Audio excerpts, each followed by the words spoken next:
Bruchim haboim b'shem Hashem. What a great schus that throughout the entire world, on virtually every continent, we are all united learning the Torah of the Heilige Zera Shimshon.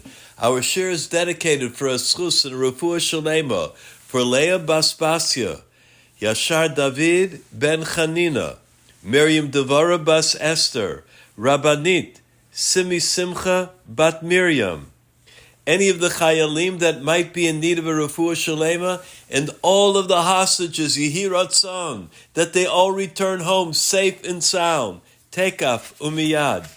And B'suros Tovos, for Surah Elul Bas Elisheva Miriam.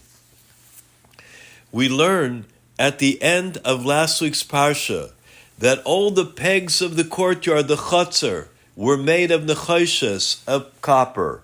This week's Parsha begins, V'ato Tetzaveh b'nei Yisrael, you shall command Klal Yisrael.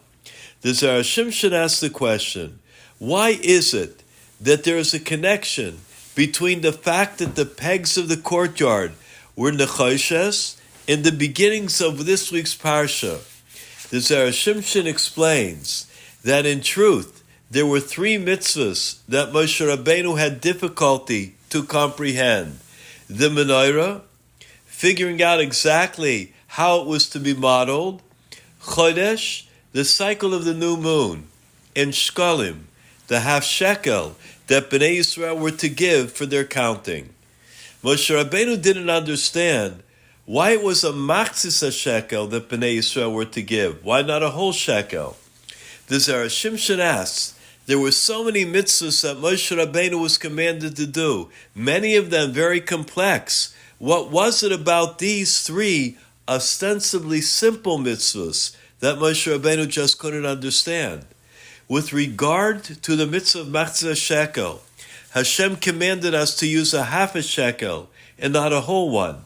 The Shach says the word shekel in Atbash, which is one of the number systems that we have of understanding some of the letter formations in the Torah, has the numerical value of 26, the full name of Hashem.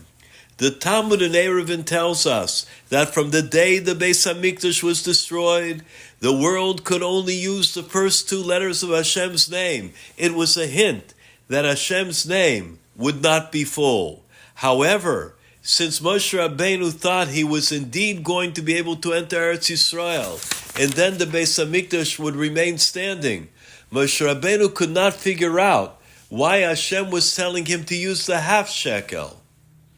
The great Rav Shalom of Belz related that he was once learning Maseches Midas, the different measurements of the Beis HaMikdash.